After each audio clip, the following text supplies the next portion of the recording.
Welcome to V power news bulletin ముందుగా headlines. Muscat దేశంలో చిక్కుకున్న గోదర్కని మహిళను ఇండియా తీసుకొచ్చిన కేటీఆర్.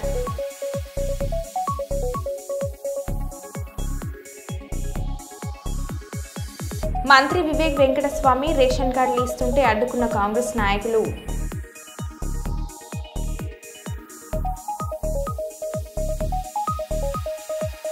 ప్రకాశం జిల్లాలో జరిగిన ఓ వివాహ వేడుకలో వింత ఆచారం.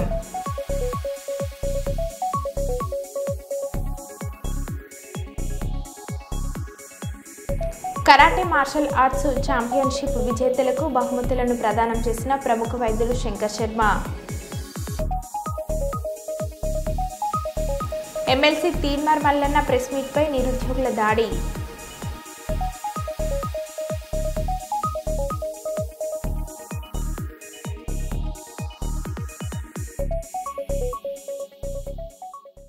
ఇక వివరాల్లోకి వెళ్తే, నెల్లూరు జిల్లా వరికుంటపాడు మండలం పేరయ్య అనే టీడీపీ నాయకుడు వరికుంటపాడు పోలీస్ స్టేషన్ వద్ద పోలీసు విచారణలో ఉండగా గుండెపోటుతో కుప్పకూలడంతో ఆయన పరిస్థితి విషమంగా ఉంది. పోలీసుల వేధింపులతోనే పేరయ్య గుండెపోటుకు గురయ్యారని గ్రామస్తులు పెద్ద ఎత్తున పోలీస్ స్టేషన్ ముట్టడికి ప్రయత్నించారు. దీంతో వరికుంటపాడు పోలీస్ స్టేషన్ వద్ద తీవ్ర ఉద్రిక్తత వాతావరణం. పోలీస్ స్టేషన్ ముట్టడికి గ్రామస్తులు ప్రయత్నంతో పరిస్థితులు నివ్వురుగప్పిన నిప్పుల్లా మారాయి.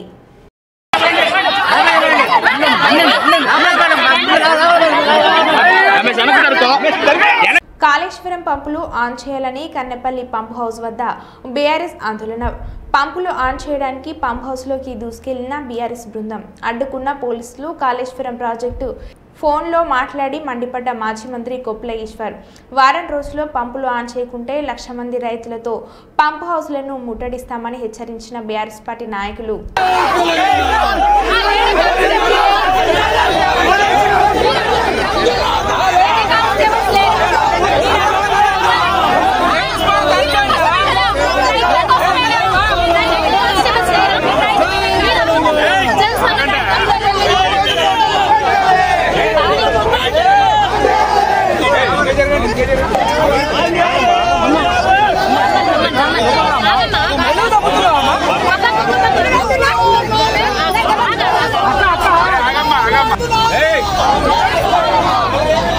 వాళ్ళు నిలబెట్టండి ఒక్క నిమిషం. అందుకు అసలు పంప్ ఆన్ చేసుకోలేరు.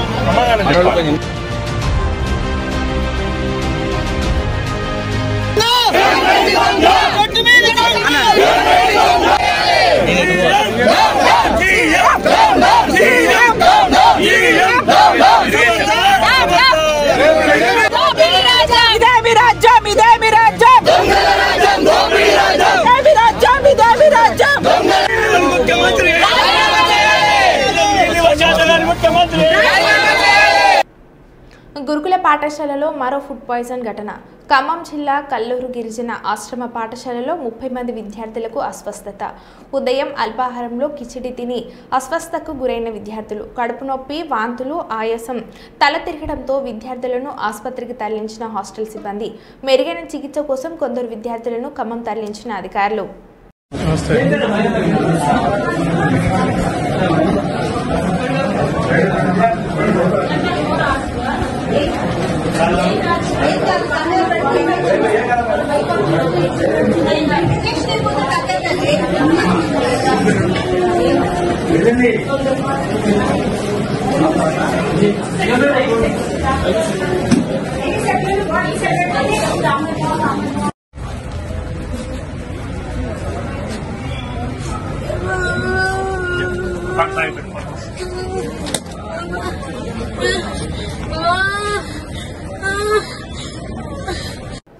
RSS Sarsanghchalak doctor Mohan ji Bhagwat అరెస్టుకు ఆదేశాలనిచ్చారు. సంచలన వ్యాఖ్యలు చేసిన మాజీ ఏటీఎస్ అధికారి మెహబూబ్ ముజాఫర్ అప్పటి ఉన్నతాధికారి ఫరంబీర్ సింగ్ మోహన్ జీ భగవత్ను నకిలీ కేసులో అరెస్ట్ చేయాలని నాకు ఆదేశాలనిచ్చారు. ఈ పనిలో నాకు సహాయం కోసం 10 మందిని కూడా ఇచ్చారు. ఓ రివాల్వర్ని కూడా ఇచ్చారు.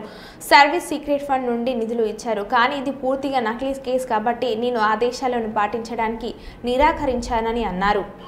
आदरणीय मोहन भागवत जी, इनको भी लाने का मेरे को आदेश था। सर ये आदेश किसने दिया था मोहन भागवत जी को हिरासत में लेने का?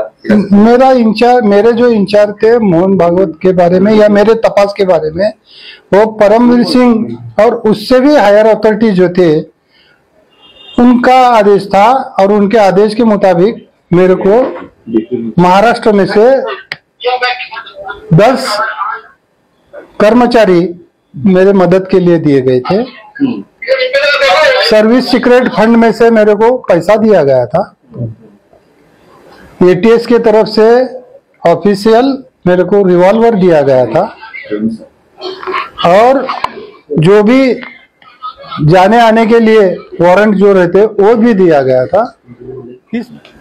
उन्होंने जो आदेश दिया था मोहन भागवत जी के बारे में, वरिष्ठ अधिकारी थे वो मोहन, तुम्हारे परमवीर सिंह के अलावा और वरिष्ठ अधिकारी थे। उनका कहना ऐसा था कि पहले जाके मोहन भागवत को मिलके क्या तो उनका डिस्कशन हुआ है, अब तुम जाके उनको उठा के लाओ, ऐसा आदेश था। वो भयानक झूठे जो तब उस एक कंसेप्ट निकल के आया था तब, भगवा आतंकवाद के नाम पे ये तपास चल रहा था। तपास जो करना चाहिए वो नहीं हुआ।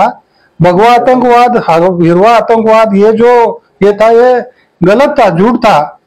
और इतने बड़े आदमी को लाने के लिए मेरे पे जवाबदारी डाले थे, तो मेरे झूठ करने की मेरी कैपेसिटी नहीं है। मेरे को धाड़सी बोल के लिए थे उन्होंने, धाड़स से काम करेंगे, ये बहुत टेरर है, अमुक है, ऐसे इससे करे थे। तो मैंने जाके नागपुर में बहुत दिन तक रुका मैं। अच्छा, मगर वो काम नहीं किया मैं। क्यों आपके? नहीं, वो झूठ काम है तो क्यों का सवाल ही नहीं आता। झूठा काम है। और ये कहीं तो भी अगर मैं लाता तो आज मेरी हालत क्या होती थी। मैं झूठ काम करता तो आज उससे बुरी हालत थी।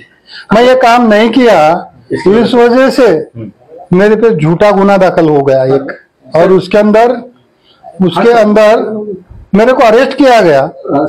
अरेस्ट करके जेल में डाला गया। फिर मेरे पे चार्जशीट दाखिल हो गया।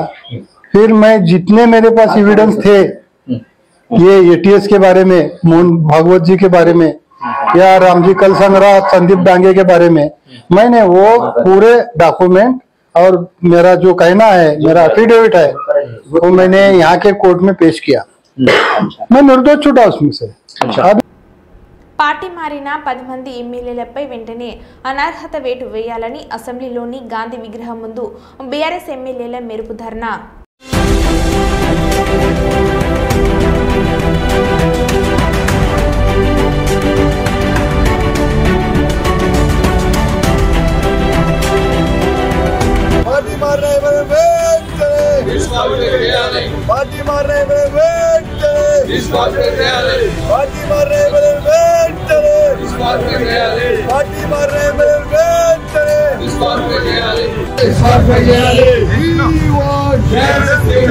అయ్యా సుప్రీంకోర్టు ఢిల్లీలో ఉంది, మరి ఆ సుప్రీంకోర్టు యొక్క ఆదేశాలు ఇక్కడ దాకా వినబడతలేవా? నేనేమంటున్నా, సుప్రీంకోర్టు ఆదేశాలు వినబడతలేవా అంటున్నా. నేను ఒకటే డిమాండ్ చేస్తున్నాం మేమందరం బీఆర్ఎస్ పార్టీ పక్షాన. సుప్రీంకోర్టు ఇచ్చినా కూడా మీరు కాలయాపన చేస్తే ఒక బాధ్యత గల స్పీకర్ గారు మీరు ప్రజాస్వామ్యాన్ని తలరాచినట్టుగా అవుతుంది. అంతిమంగా మీరు ప్రజాస్వామ్యం కావాల్సిన బాధ్యత మీదే. మేమందరం ప్రజాస్వామ్యం నమ్మకం ఉన్నది మాకు. కానీ మీరు తొందరగా వెనువెంటనే మీరు యాక్షన్ తీసుకోకపోతే ప్రజలకు ప్రభుత్వాల మీద నమ్మకం కోల్పోతుంది, ప్రజాస్వామ్యం మీద నమ్మకం కోల్పోతుంది.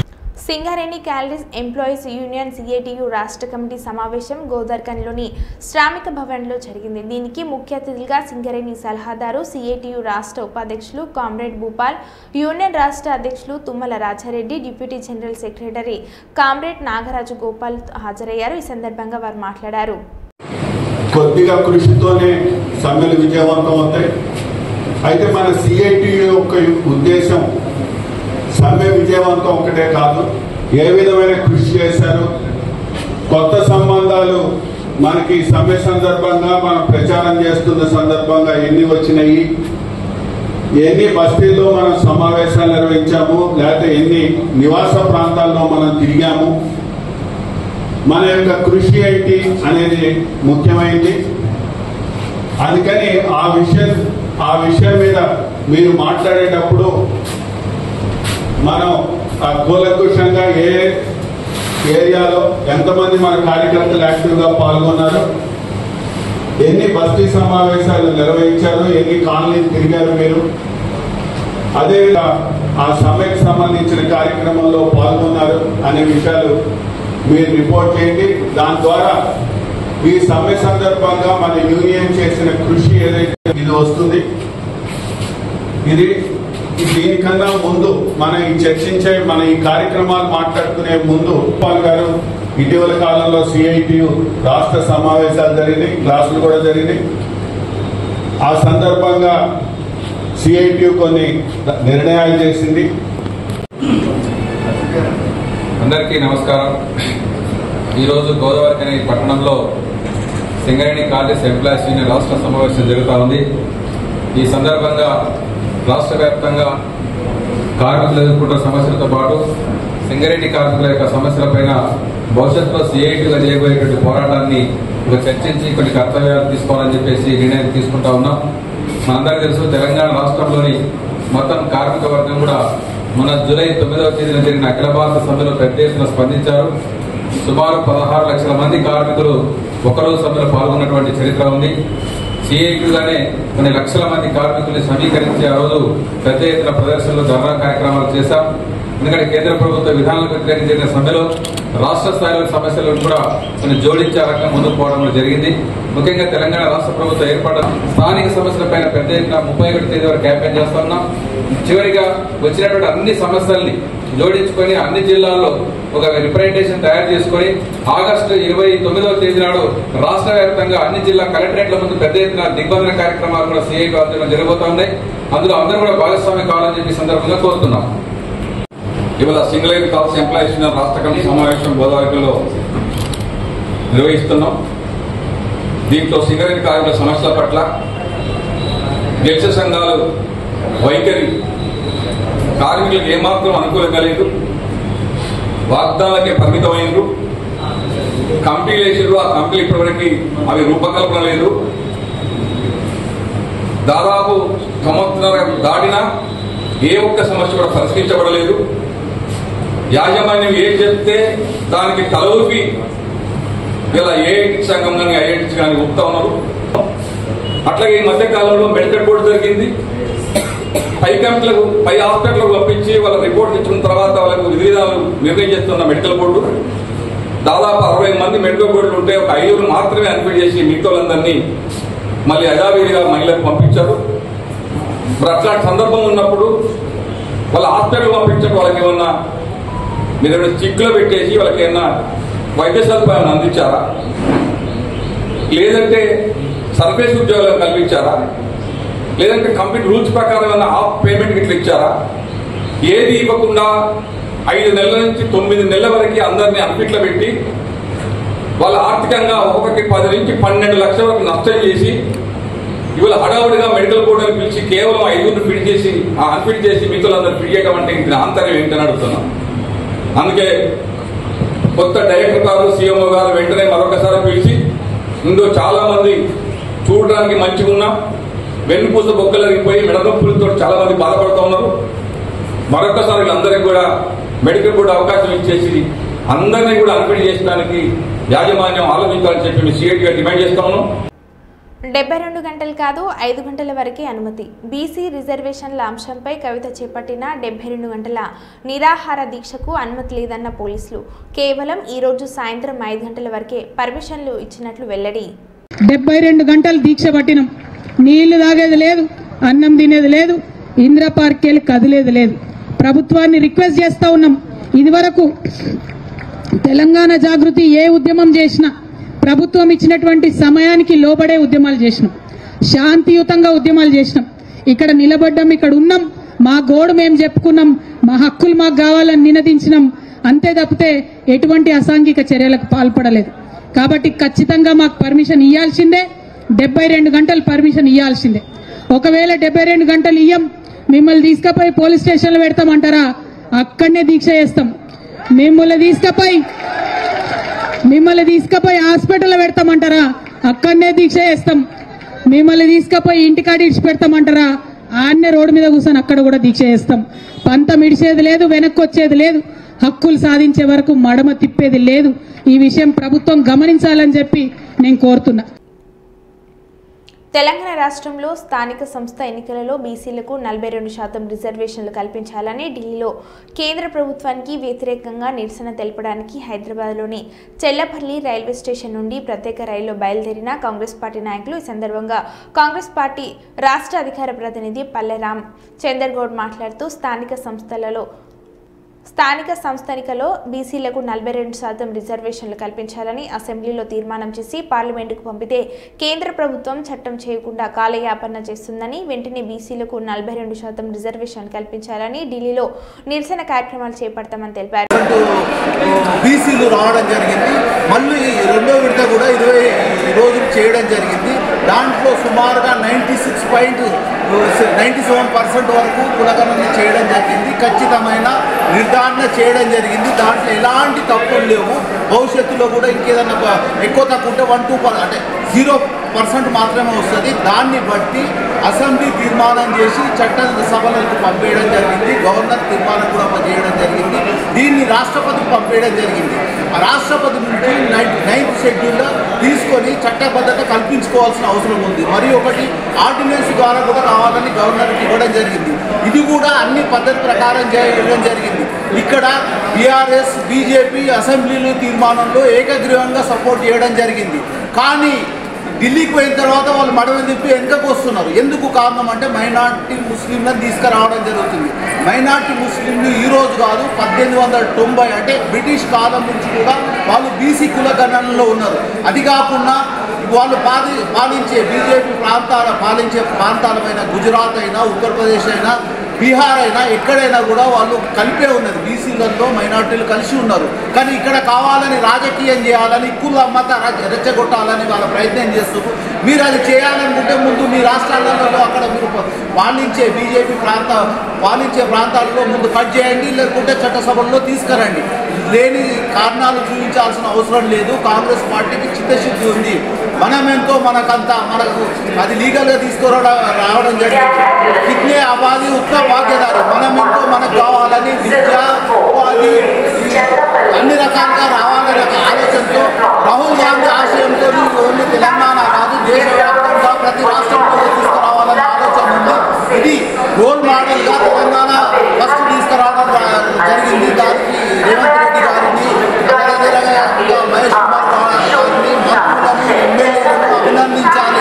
ఇది చరిత్రలో నిలవాల్సిన అవసరము.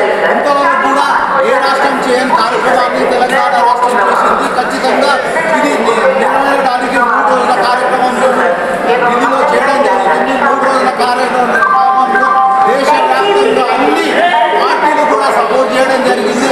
బీజేపీ ప్రాంత రాష్ట్రాల ఎమ్మెల్సీ తీన్మార్ మల్లన్న ప్రెస్ మీట్పై నిరుద్యోగుల దాడి. బీసీ రిజర్వేషన్లపై ప్రెస్ మీట్ పెట్టిన తీన్మార్ మల్లన్న, మా ఓట్లతో గెలిచావు, మా గురించి మాట్లాడావా అంటూ అడ్డు తగిలిన డీఎస్సీ బాధితులు. సమాధానం చెప్పలేక అక్కడి నుండి వెళ్లిపోయిన తీన్మార్ మల్లన్న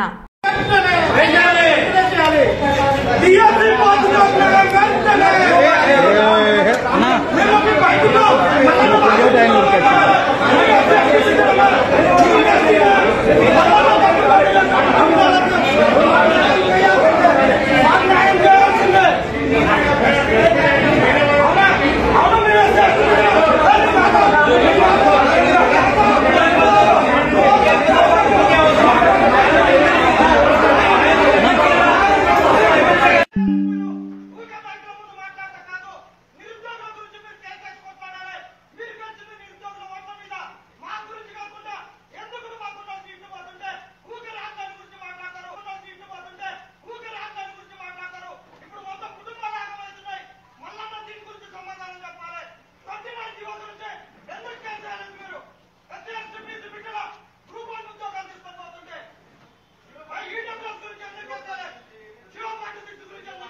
ప్రకాశం జిల్లాలో జరిగిన ఓ వివాహ వేడుకలో వింత ఆచారం అందరినీ దృష్టిని ఆకర్షించింది. మార్కపురం మండలం దరిమడుగుకు చెందిన గుమ్మ నాగార్జునకు వైఫల్యం మండలం బోయలపల్లికి చెందిన సుమిత్రకు వివాహం జరిగింది. ఆచారం ప్రకారం పెళ్లి కుమారుడు పెళ్లి కుమార్తెగా, పెళ్లి కుమార్తె పెళ్లి కుమారుడిగా వస్త్రాలు ధరించి నాగుల పుట్ట వద్ద పూజలు చేశారు. ఇలా చేస్తే సుఖ సంతోషాలతో పాటు త్వరగా సంతానం కలుగుతుందని వారి నమ్మకం.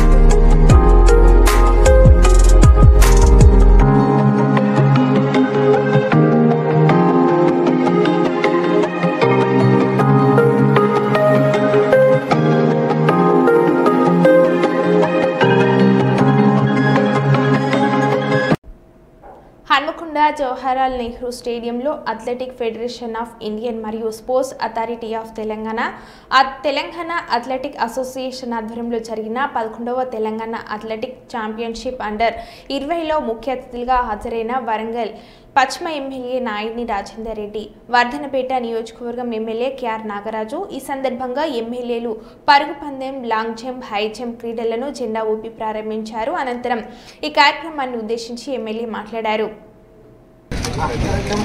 మీకు మెడల్ సెరమనీ ఉంటది అతిథులచే.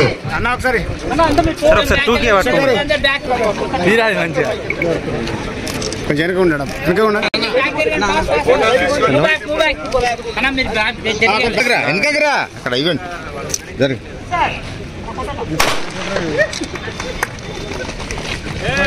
ఆపలి ఆపలి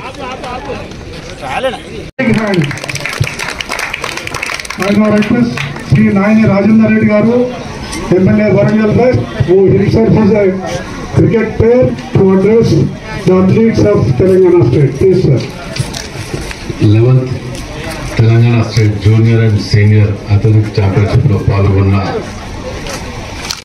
రాబోయే రోజులలో వరంగల్ క్రీడాకారులకు ఒక హబ్గా మారబోతుందనటానికి మాకు పూర్తి స్థాయి నమ్మకంతో ముఖ్యమంత్రి గారిని కలిసినప్పుడు మీకేం కావాలో చెప్పండి, మేము చేయడానికి సిద్ధంగా ఉన్నాము అని, క్రికెట్ స్టేడియం కావాలి అనగానే ఒక నిమిషం కూడా వెనకాడకుండా క్రికెట్ స్టేడియం కానివ్వండి, స్కూల్ కానివ్వండి, స్కూల్ అయితే ఈ ఇయర్ అడ్మిషన్స్ మిస్ కావద్దనే ఉద్దేశంతో ఆగస్టు ఈ నెల 15కే ఓపెన్ చేయండి అని చెప్పి ఒక ప్రిన్సిపాల్ని 10 మంది స్టాఫ్ని అలర్ట్ చేయడానికి ఆదేశాలు ఇవ్వడం జరిగింది. అంటే నిజంగా కూడా ఈ ప్రభుత్వంలో అత్యధికంగా విద్య, వైద్యం, దాంతోపాటు ముఖ్యంగా స్పోర్ట్స్ మీద ముఖ్యమంత్రి గారు కూడా చాలా ఇష్టం వారికి స్పోర్ట్స్ అంటే. దాంట్లో ఎక్కడ కూడా కాంప్రమైజ్ కాకుండా ముందుకు వెళ్ళడం అనేది నిజంగా మా అదృష్టంగా భావిస్తున్నాం. ఎందుకంటే మా పీరియడ్ లో ఇలా క్రికెట్ స్టేడియం వస్తుందంటే మాకు అంతకంటే కావాల్సింది ఏం లేదు జీవితంలో, నిజంగా చెప్పాలంటే. మరి వీటన్నింటిలో కూడా ఈ క్రీడలతో వచ్చే ఉపయోగాలన్నీ మనకు తెలిసిన విషయాలే. ముఖ్యంగా అన్నిటికంటే ఇంపార్టెంట్ ఎన్ని కోట్లు పెట్టినారా అనేటువంటి ఆరోగ్యం, ఉద్యోగం, క్రమశిక్షణ, వీటన్నిటితో కూడా ముడిపడి ఉన్నదే క్రీడలు. మరి ఇంతమంది ఈ విధంగా ఇలా ఈ స్టేడియం కలకల్లాడుతుందంటే రాబోయే రోజులలో రోజు ఇదే విధంగా ఉండే విధంగా ఏర్పాటు చేయడానికి మా సాయ శక్తుల ఇంకా 3.5 సంవత్సరాలు మా టర్మ్ లోపల ఎన్ని కావాలో అని ఏర్పాటు చేయడానికి మేము నిజంగా కూడా వీటి మీద ప్రత్యేక శ్రద్ధ వహిస్తున్నాం. బీసీ రిజర్వేషన్ల విషయంలో కాంగ్రెస్, బీజేపీ పార్టీలు నాటకాలు ఆడుతున్నాయి. కాంగ్రెస్ పార్టీ 42%లో ముస్లింల రిజర్వేషన్ ఉందా లేదా స్పష్టత ఇస్తలేదు. At the same time BJP party ఏమో ముస్లింల రిజర్వేషన్ ముస్లింలలో ఇంక్లూడెడ్ అయితే మేము పర్మిషన్ ఇవ్వమని చెప్పి వాళ్ళు చెప్తారు. అంటే ఇద్దరు కూడా నేను కొట్టినట్టు చేస్తాను, నువ్వు ఏడిచినట్టు చేయని కలిసికట్టుగా ఆడుతున్నటువంటి నాటకంగా మేము దీన్ని భావిస్తూ ఉన్నాం. వీరిద్దరి యొక్క అంశాలను కూడా ప్రజల ముందు మేము తేటతెల్లం చేయదలుచుకున్నాం. మేము ఈ దీక్ష ద్వారా సాధించాలనుకునేటటువంటి విషయం ఒక్కటే, కాంగ్రెస్ పార్టీ స్పష్టతనివ్వాలి. మీరు ఇచ్చినటువంటి 42% ఆర్డినెన్స్ లో ముస్లిమ్స్ ఉన్నారా లేదా, మరి ముస్లిమ్స్ లేకపోతే ముస్లిం రిజర్వేషన్ గురించి మీరు ఏం చేయబోతా ఉన్నారు? రెండు, భారతీయ జనతా పార్టీ ఆర్డినెన్స్ అనేటటువంటిది ఒక కాన్స్టిట్యూషనల్ రైట్. ఆ రైట్ని మీరు ఎట్లా వయలేట్ చేస్తారు? ఎందుకు గవర్నర్ గారు ఇంకా సంతకం పెడతలేరు? రాష్ట్రపతి గారి దగ్గర బిల్లు పెండింగ్ ఉన్నది. ఆ బిల్లు విషయంలో ఎందుకు రేవంత్ రెడ్డి గారు సుప్రీంకోర్టుకు పోవడం లేదు? మరి రాహుల్ గాంధీ గారు చెప్పిండ్రు మేము బీసీలకు హక్కులు ఇస్తామని చెప్పే మీరు ఎందుకు ముందడుగు వేస్తలేరు అనేటటువంటి ప్రశ్నలకు సమాధానం రావడం కోసమే ఈ దీక్షను చేపట్టడం జరిగిందని కూడా ఈ సందర్భంగా మేము తెలియజేస్తా ఉన్నాము. మరో బులెటిన్లో మళ్ళీ కలుద్దాం. Stay tune.